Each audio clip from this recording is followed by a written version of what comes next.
3 generations of that family worked land that one signature should have taken from them. The porch had been there longer than Earl Sutton could remember, which was saying something, because Earl Sutton was 79 years old and remembered nearly everything. He remembered the smell of his mother's cornbread cooling on the windowsill in July. He remembered the exact pitch of his father's voice when the man sang hymns before sunrise, low and off-key and somehow still beautiful. He remembered the first frost of 1971, how it came 2 weeks early and killed half their tobacco before they could get it to the barn, and how his father stood at the edge of the field with his hat pressed to his chest like he was attending a funeral. He remembered all of it. But the thing he held in his hands right now, the thing he turned over slowly between his thick, weathered fingers every evening when the sun began its descent behind the tree line, that was the thing he remembered most of all. More than the cornbread, more than the hymns, more than the frost. A single piece of paper, folded in thirds, soft at the creases from decades of handling, the ink slightly brown now where once it had been black, the edges worn to a velvet smoothness that only time and repeated human touch could produce. He kept it in a tin box on the mantle above the fireplace, inside a plastic sleeve his granddaughter Della had bought him at the office supply store in town 3 years ago. Before the sleeve, he had kept it wrapped in wax paper. Before the wax paper, folded inside his father's Bible, pressed between the pages of Psalms. It was more valuable than the rifle that hung above the mantle beside it, more valuable than the deed to the house, which was stored in the bank lockbox in Claremont, more valuable than anything else in the 4 rooms of that farmhouse, including the farmhouse itself. It was a letter, 1 page, handwritten, signed at the bottom by a man named Charles Aldridge Webb, county attorney, dated September 14th, 1953. Earl set the paper in his lap and looked out over the land. 42 acres. It did not sound like much to people who had never worked it. To them, 42 acres was a number, an abstraction, something you might read in a real estate listing between the price and the square footage of the house. To those people, 42 acres might as well have been 42 anything, $42, 42 miles, 42 years. But to the Sutton family, 42 acres was the entire world. It was the creek that ran along the eastern border, cold enough in summer to make your teeth ache, where Earl had caught his first catfish at age 6, with a cane pole his grandfather Elias had cut from the grove behind the barn. It was the south field, where the soil went dark and deep and grew things almost willingly, where 3 generations of Suttons had planted tobacco and corn and soybeans, and once, memorably, a failed experiment in watermelons that his father never quite lived down. It was the hill at the property's northwest corner where the old cemetery sat, 3 modest stones in a row, Elias, his wife Corinthia, and a child who had not survived his first winter, surrounded by a low iron fence that Earl repainted every spring, whether it needed it or not. It was the barn that leaned slightly to the left, had always leaned slightly to the left, would probably continue leaning slightly to the left until it decided finally to give up and fall, which Earl privately believed it would outlast him in resisting. It was the walnut tree his father had planted the year he came back from Korea, now 60 feet tall and wide enough that Earl could not get his arms halfway around its trunk. It was the porch itself, the boards replaced 3 times, but the frame the original, where Earl had sat through 10,000 evenings, and where his father had sat before him, and where his grandfather had sat before that. 42 acres was a life, was 3 lives, was everything that word was supposed to mean when you said it slowly and meant it.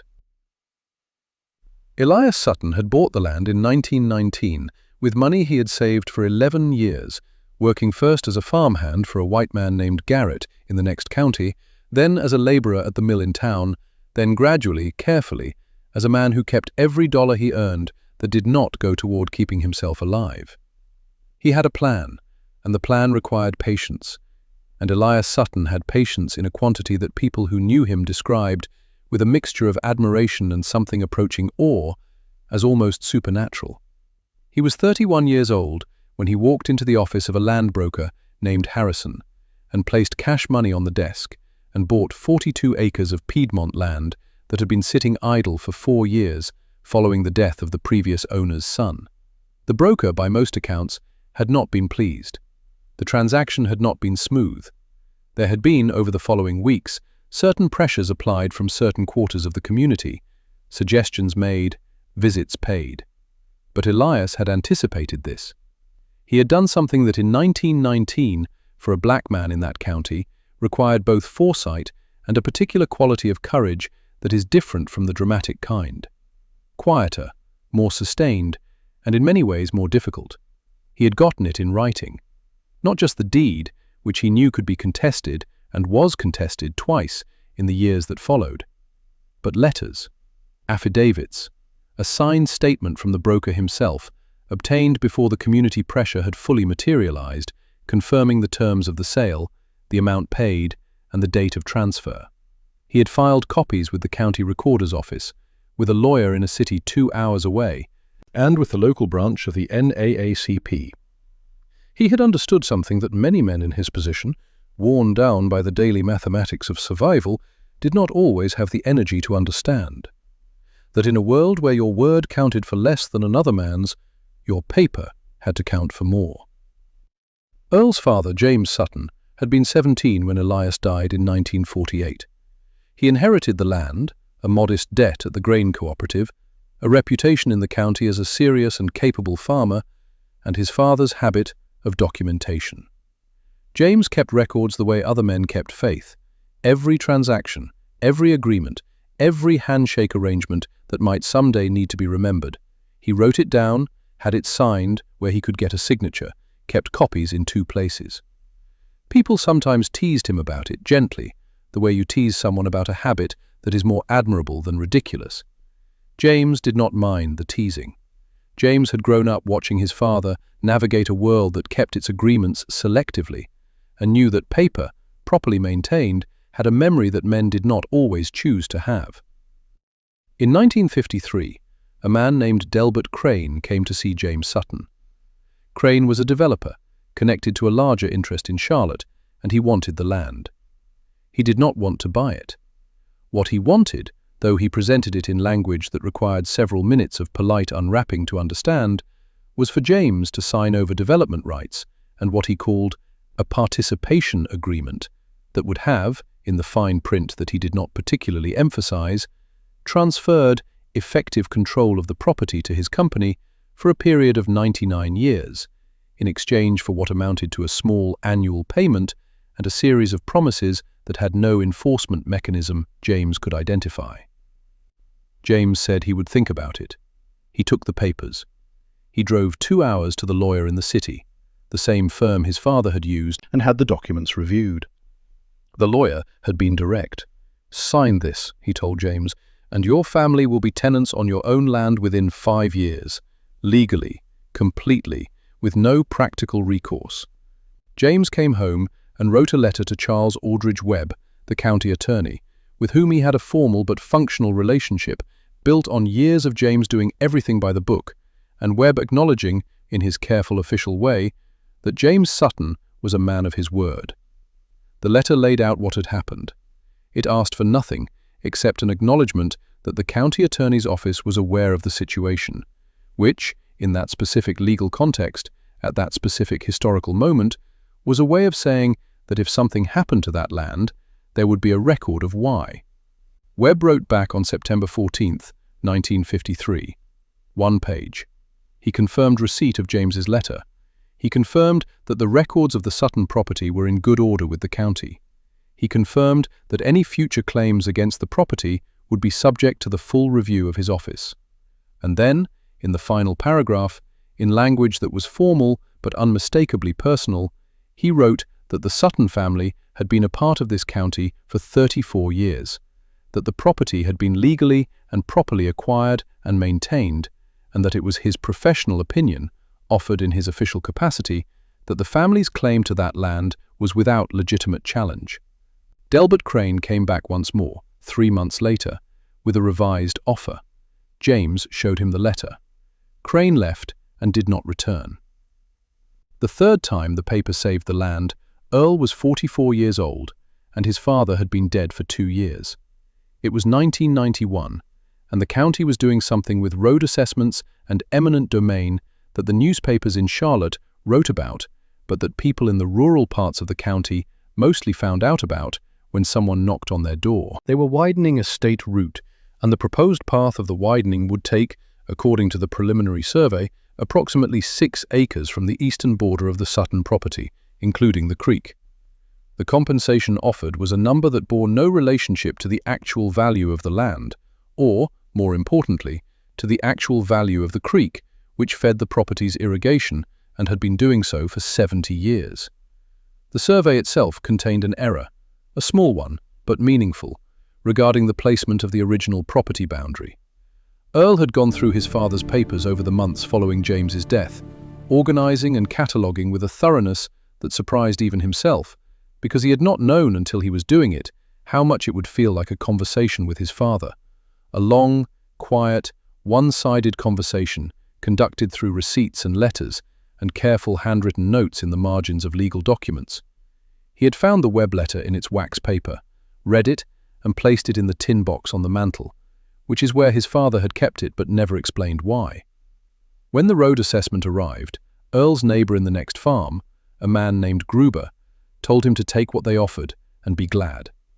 That the county had decided what it had decided, and that was the practical end of it. Earl drove 2 hours to the city. Different firm, same philosophy. The lawyer, a woman named Mattingly who reminded him in some way he couldn't name of his grandmother, reviewed the survey, identified the boundary error, and noted that the original deed, supplemented by the web letter and the chain of associated county records, established the eastern boundary clearly and in a way that contradicted the preliminary survey. The state route was adjusted. The 6 acres stayed. The creek stayed. Mattingly had billed him fairly and sent him a note afterward that said simply, "Your grandfather knew what he was doing." Earl had kept that note too. The sun was below the tree line now. The 42 acres had gone to that particular shade of late evening green that existed for only about 20 minutes each day, saturated and deep before the light thinned out and everything went to grey and blue. Earl had watched this transition for so many evenings that he felt he knew it the way you know a person, its rhythms, its variations by season, the way it came earlier in winter and later in summer, and was different somehow, richer in the weeks after rain. He heard the screen door open behind him. His granddaughter Della, 31 years old, a veterinarian with a practice in the county seat, who still came home every Sunday and had come to stay for 2 weeks while her husband was traveling for work, sat down in the chair beside him with 2 glasses of sweet tea and set one on the porch rail within his reach. She looked at the paper in his lap and said nothing for a while. She had grown up knowing about the paper. It had been explained to her when she was young, re-explained when she was older, and could understand the layers of it. And somewhere along the way, it had become for her the same thing it had always been for Earl. Not just a document, but a kind of proof. Proof that care, applied steadily over time, accumulated into something real. "You should let me make a proper copy," she said. "Archival quality. I looked it up. There are services." "You mentioned that." "I mention it because it's a good idea. I've got the plastic sleeve." "The plastic sleeve is not archival quality, Grandpa." Earl smiled without turning from the field. "It's held this long." Della sipped her tea. A whippoorwill started up somewhere in the tree line, its call carrying clean in the cooling air. "Tell me the web part again," she said. Not because she didn't know it, because she wanted to hear him tell it. Earl looked down at the paper. He did not unfold it. He knew it by heart. Every word of it, had known it for 40 years. He could recite it forward and backward, in the middle of the night, could hear it in his father's voice reading it aloud at the kitchen table when Earl was a boy, the way James had read it, the way other men read scripture, not to extract new meaning, but to reaffirm what was already understood. He wrote, Earl said, that the family's claim to that land was without legitimate challenge. He paused. "That's the part. That's the sentence." Della nodded slowly. "A white county attorney in 1953, Earl said. writing that, signing his name to it. You understand what that cost him politically, even if it cost him nothing practically, the statement itself. I understand. Your great-grandfather understood too. That's why he kept it. Earl's thumb moved slowly across the edge of the paper, that velvet border worn smooth by 1,000 such gestures. He didn't keep it because he was angry. He kept it because he was grateful, because he knew it was rare, and that rare things need to be maintained. The whippoorwill called again.